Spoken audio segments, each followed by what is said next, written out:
पापा को गोली लगी है।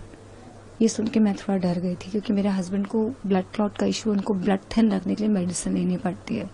तो अगर उनको कहीं चोट लग जाएगी तो उनका ब्लड स्टॉप नहीं होता है। बट डर तो गए थे, तो सारे हॉस्पिटल में चेक किया, दिनेश नहीं थे। दुनिया उजाड़ दी वहां जाकर।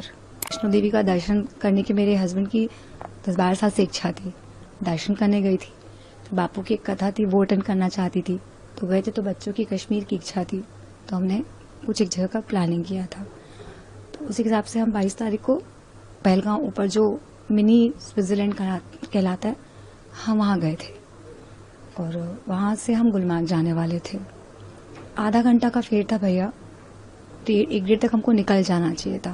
बट करते करते 2 बज गए थे। तो हम चर्चा ही कर रहे थे कि अब निकल जाते हैं। बट गुड़िया छोटी, तो गुड़िया से प्लानिंग करना चाहती थी, कोई एक्टिविटी करना चाहती थी। करते करते समय बीत गया, थोड़ा हौच पौच हो गया। तो इस चक्कर में हम सब अलग अलग हुए। बेटा कहीं था, बेटी और हस्बैंड एक जगह थे। मैं को वॉशरूम जाना था, तो मैं वॉशरूम चली गई। तो जब मैं वॉशरूम में घुसी, उसके बाद मुझे वो फायरिंग की आवाज आई, तो पता चला आतंकवादियों का हमला हो गया है। बाथरूम से निकली तो समझ में नहीं आया, बस लाइक टोटली ब्लैंक कि हो क्या रहा है। बिकॉज हम सिर्फ मूवीज में देखते हैं, सब न्यूज में पढ़ते हैं, न्यूज बनना नहीं चाहते थे। हमला हो चुका था, हम सब छितर-पितर हो गए थे।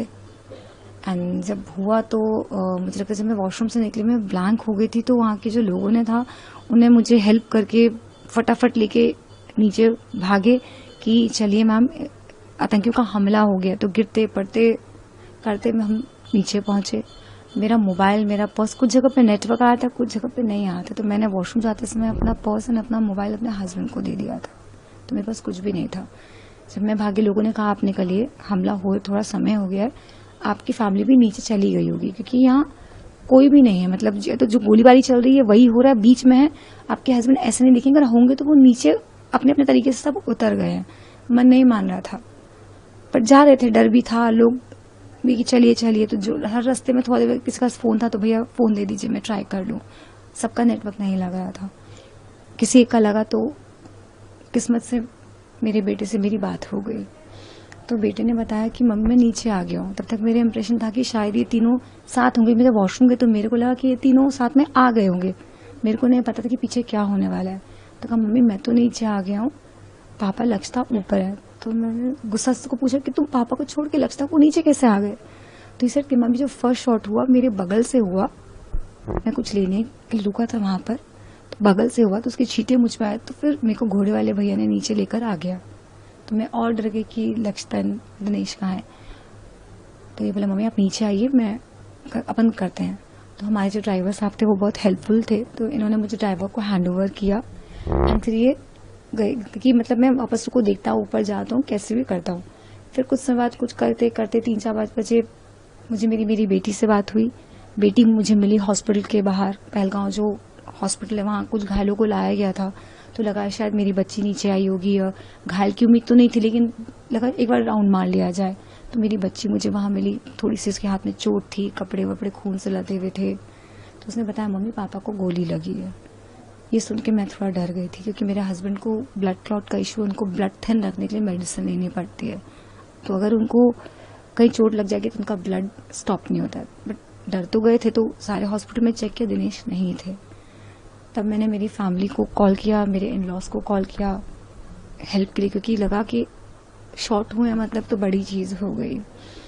ऐसा करते करते करते करते फिर सब जगह मैं हेल्प के लिए गई। मुझे याद नहीं आ रहा कैसे क्या हो रहा था, बट हर जगह हम हेल्प के लिए जा रहे थे। सरकार हमें क्लब हाउस भेजी कि भाई आप लोग वहां तो सेटल हुए, एरिया सेफ नहीं है, हौच पौच कम हुई, तो हम भी कुछ काम कर सके।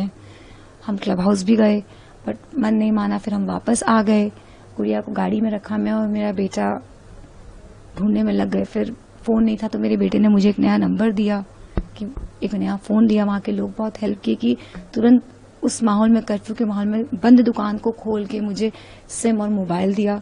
सामने होटल वाले भैया थे, उन्होंने मेरी बेटी को बैठाया, कुछ बना के खाने के लिए दिया, मुझे चाय पिलाया, बैठाया। बहुत हेल्प किया वहां के लोगों ने, मैं बोलूंगी बहुत हेल्प किया, बहुत हेल्प किया।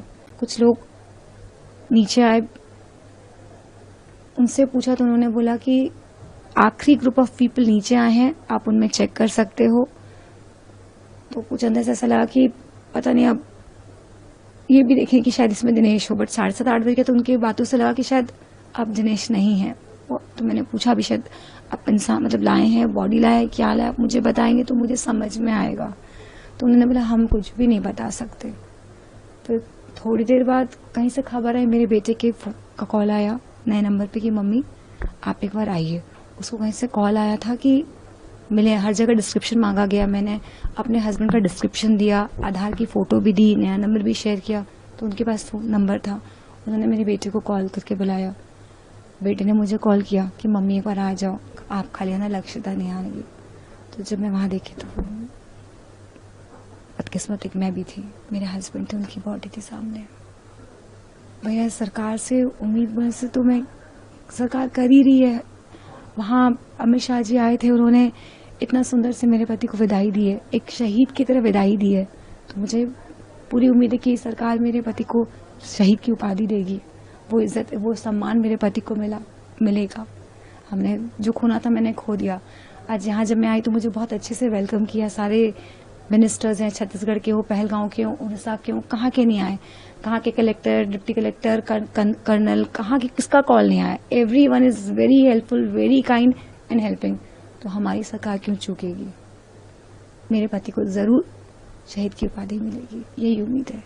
हाँ, मेरा बेटा अभी 19 का हुआ है, अभी वो बस बड़ा होना शुरू ही किया था उसने। तो मुझे उम्मीद है कि सरकार मेरे बच्चों को भी अपना बच्चों पे सर के ऊपर अपना हाथ रखेगी और उन्हें भरने के लिए, एजुकेशन के लिए शायद कुछ सपोर्ट देगी या हेल्प करेगी, अपना हाथ रख देगी तो सारा सब कुछ हो गया, क्या ही चाहिए मुझे, जरूर करेगी। यही उम्मीद करती हूँ और कुछ नहीं। उम्मीद नहीं, मुझे भरोसा है, मुझे भरोसा है। परिवार है वो मेरा, आज मैं उनकी बेटी हूँ तो मेरा परिवार है, तो मुझे जरूर मदद करेंगे भैया।